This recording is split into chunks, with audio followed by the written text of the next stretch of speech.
All right, so we're going to be talking about molecular formula. So you guys should know that all matter is made out of elements, right? Different elements, they come together. And so atoms are the smallest like representative of an element. And then molecules are when you put the atoms together. So one way I like to think about it is atoms are like the Lego blocks, right? There's different types of Lego blocks. You guys don't need to draw this, but you got like red ones that might be like small like that. You might have a blue one that's a little bit longer. But you put those Lego blocks together, and then that's how you make the molecules.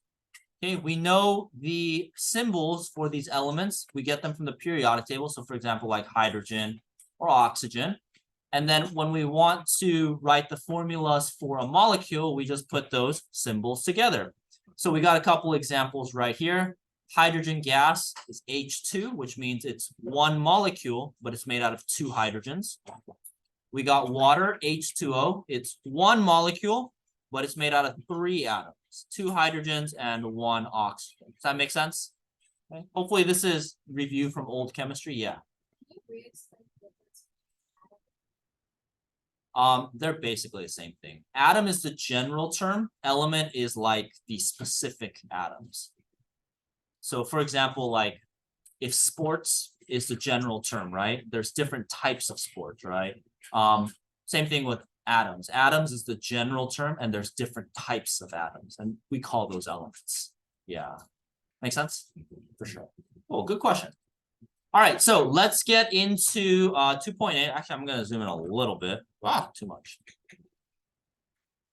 Okay, so we're just going to interpret this formula right here. If it's kind of hard to see, I apologize. I'm going to write it a little bigger, or you can follow along on Canvas. But I want you guys to just go on your notes and just write down how many of each element there is inside of this compound right here. So you don't need to write the full name. Just tell me how many K's there are, how many P's there are, and how many O's there are.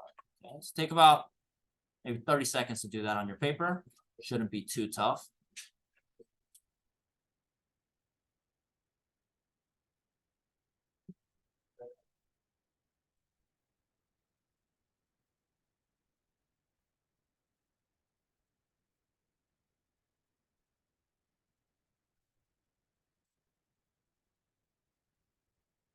Alrighty, guys, let's go over this one. And you guys can just answer me out loud. How many potassiums are there in this compound?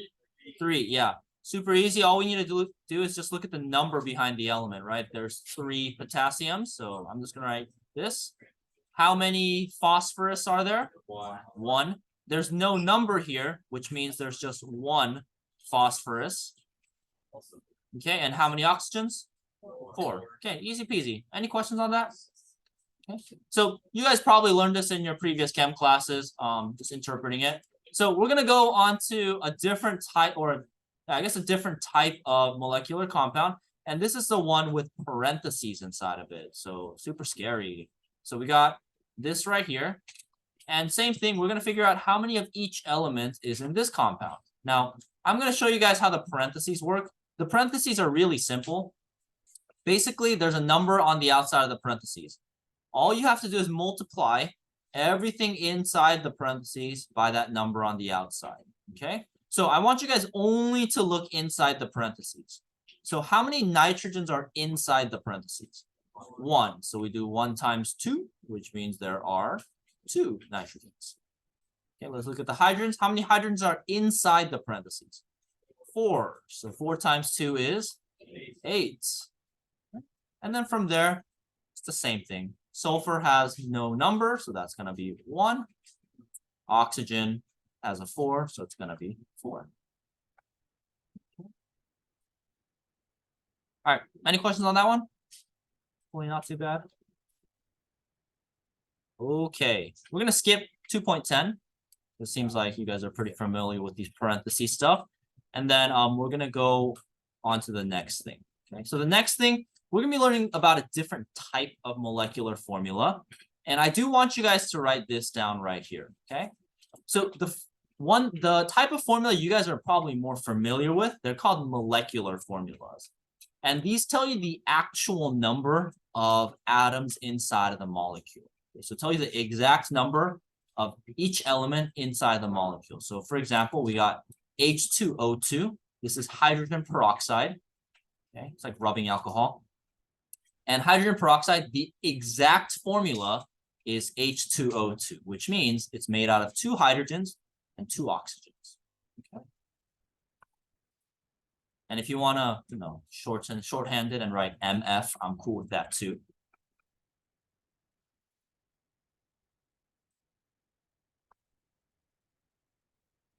I think of something else when I see MF, but yeah. So it's really just the molecular formula simplified. Yeah, and then the next one, that's what we're talking about. The EF, the empirical formula. The empirical formula is basically the lowest, like you want the lowest denominator for all of the elements. So it gives you the relative number. So this tells you the ratio. So the empirical formula is HO right here, HO. And if you notice, all we did was divide all of the numbers by 2. And this tells you the ratio. So if you look at the molecular formula, it's the exact number of elements. But the empirical formula tells you the relative ratio between these. Yeah. Where would you want to use it?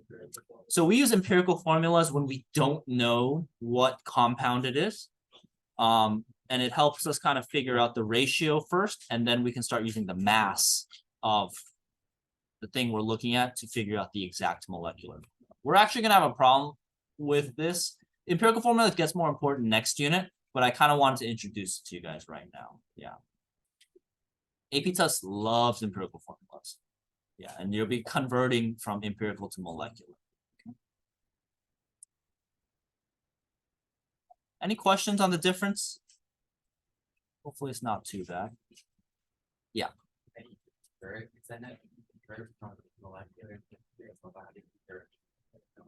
So empirical to molecular, we need the mass. So this is kind of a sneak peek of what we're gonna do later, but let's say I have like a solid, right? And then it weighs 100 grams, okay? The empirical formula is HO. Yeah, the molar mass, we can use the molar mass to find molecular, but that's later, so don't worry too much. Okay, you guys ready to move on to the next section? All right, and this is gonna be pretty much the bulk of this unit. It's gonna be ions and ionic formulas, okay? So ions are particles where you have an unequal number of protons and electrons. Now we know protons are positive, right? And electrons are negative. So if you got something that's has more protons, it's going to be positive. Okay, so for example, sodium has 11 protons, 11 electrons, but if it loses an electron, it becomes positive, right? So when you finally pass AP Chem and leave this class, you will get rid of 1 electron, you'll get rid of Mr. O, and then you'll become more positive. You'll be a happier person. And as soon as I leave you guys, I'll be happier too. I'm just kidding, I'm kidding. Okay. All right. And then the other one, obviously, is if you gain an electron, you get something negative. So this is you right now. You gained Mr. O, right? So you got something negative, and now you're negative. Now you guys are sad. Okay, but don't worry, guys. In June, you guys will be very happy. Okay, so that's how ions work. If you gain an electron, you become more if you lose an electron, you become more positive. If you gain an electron, you become more negative. Okay, so think of electrons as like negative people in your life. If you get rid of them, you become positive. If you get them, you become negative. Okay. All right, now we use some vocabulary in order to differentiate the two. So ions that have a positive charge, we call them a cation. Okay, cation. Okay, easy way to remember that is if you like cats, right? Cat ions will make you happy. Okay. And then the other one is called anions. Ooh, that's kind of hard to see. Okay, anions. And the easy way to remember this is the first girl that broke Mr. O's heart in kindergarten. His name was Anne. Okay, so Anne is negative. Boo, Anne. Okay, so cats are good. Anne is bad. She's cold-blooded. I gave her a 3 Musketeer and she just left. Wow. messed up, dude.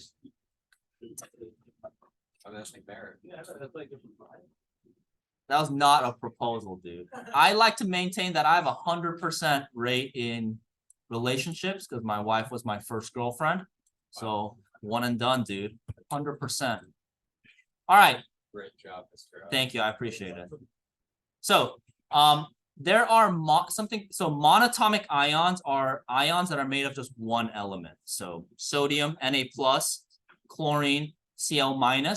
But there are also things called polyatomic ions, and those are ions that are made of more than one molecule. So sometimes elements like to come together and they make a molecule, but these molecules have a plus or minus charge. We call them polyatomic ions. So if you guys go on Canvas, I want you guys, if you guys are there, or maybe somebody next to you is on Canvas, I have a list of polyatomic ions, okay, or common polyatomic ions. So if you go here to Unit 2, you'll see polyatomic ions chart, and I'll have a printout for you guys later, okay.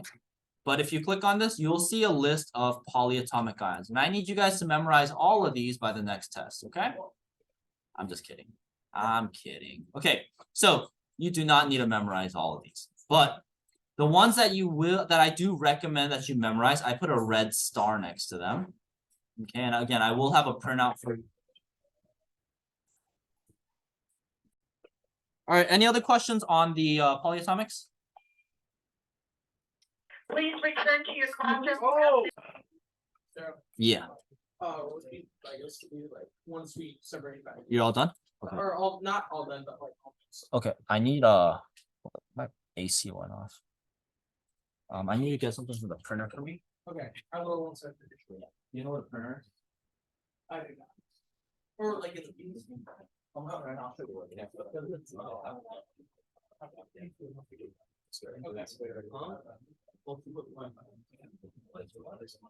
I'm gonna send it out. So you just see if I can stop at the hospital's office. Yeah, right through to the one.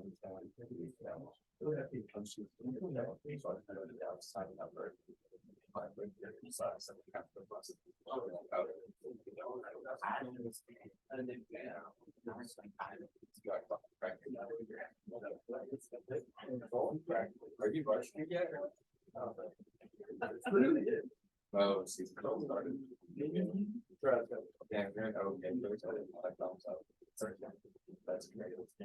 I would like to get something that's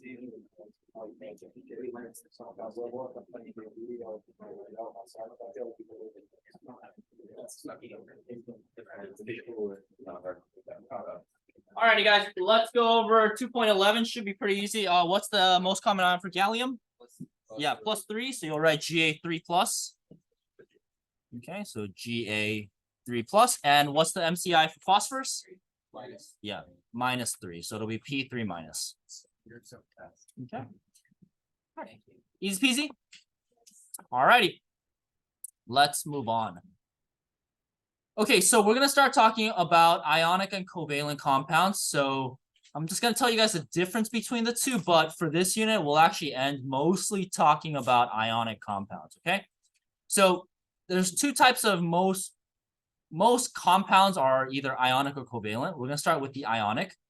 Ionics are usually a metal plus a non-metal. Now, there are exceptions where you can have polyatomics, a positive polyatomic and a negative polyatomic. But for the most part, you guys can think of it as ionic compounds are made out of a cation. Okay, so a positive ion, cats are good. And then it's combined with an anion. An is bad, right? An is negative. Okay, so ionic compounds are made of a cation and an anion. Okay.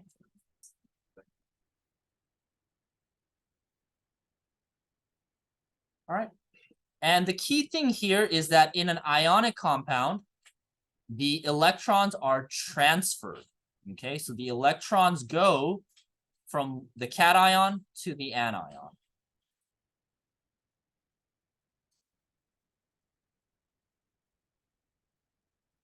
All right, the other type of compound that we'll start focusing on again next unit. Yeah, what's up? It's like NaCl, for instance, Na is +1, Cl is +1. That's it's like Na This is that like. Yeah, that's correct. That's correct. All right, and then yeah, Is there like with the metal or is there? yes, pretty much. And then the other one, covalent compounds, it's usually a nonmetals, and here the electrons are shared. Okay, take a second to copy that down, and then we'll get into some examples. Okay, so let's take a look at Na and Cl. This is a very simple reaction. So what's the MCI for Na? Yeah, +1. And then what's the MCI for Cl? -1. So if you guys notice, there's a positive and a negative. And then as you guys know in dating, opposites attract. So the positive sees the negative, it's like, oh, looks kind of cute. Negative's like, oh, looks cute. And then they come together and then they stick together, they get married and they become NaCl. Okay, so that's how ionic compounds form. Huh? They become what? Salt. They become salty, yeah.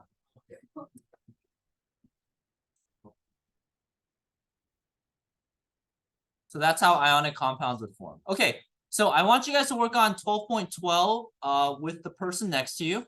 I just want you guys to take a look at these compounds and just write if they are ionic or covalent. Okay, so take about maybe 2 minutes to do that and then we'll go over it together. All right, so let's start with the first one, N2O. Can someone raise your hand and tell me what is N2O yet? Yes, N2O is covalent, and we know that. I'm just gonna write C.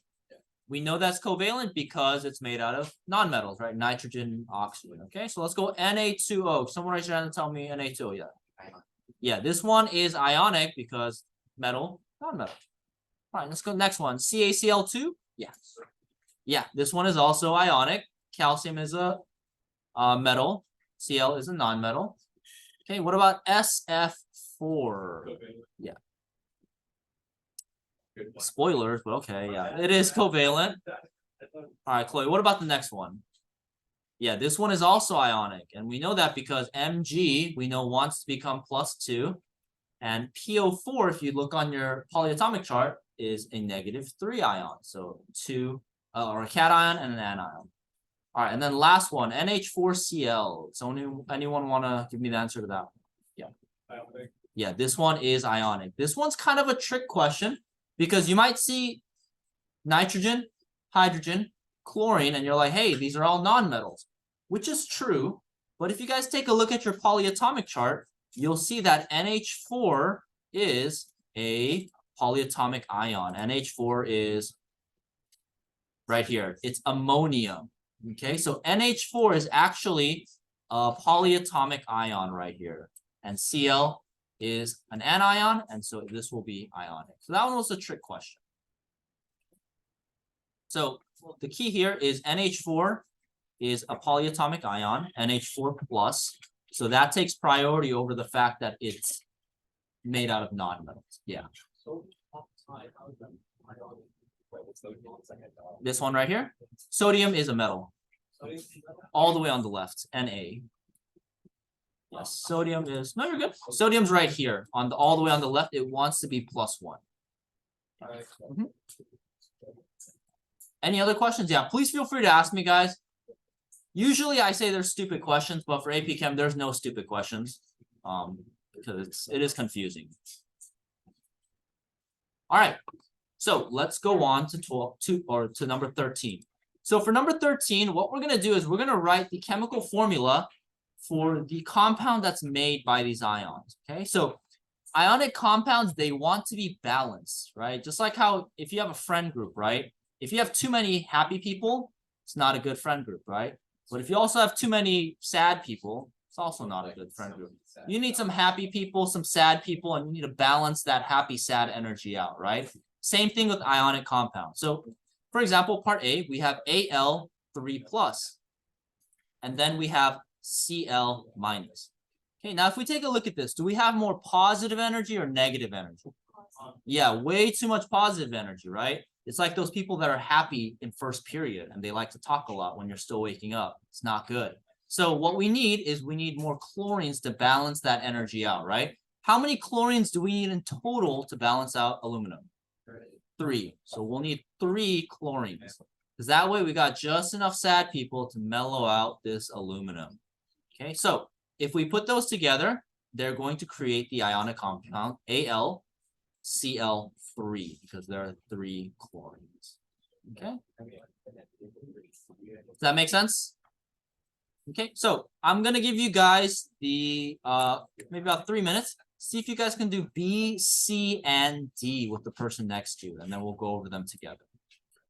Alrighty, guys. So for part B, you guys can see that we got Al3 plus and O2 minus. Now, do we have more positive energy or negative energy?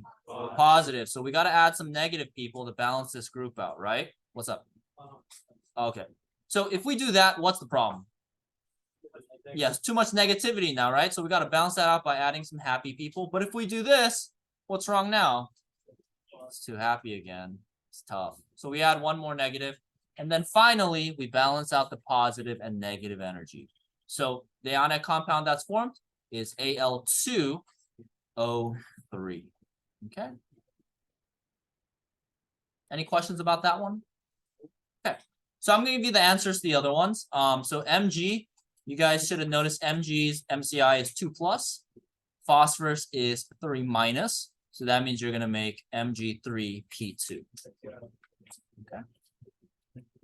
And then lastly, we have Mg2 plus and nitrate, NO3 minus.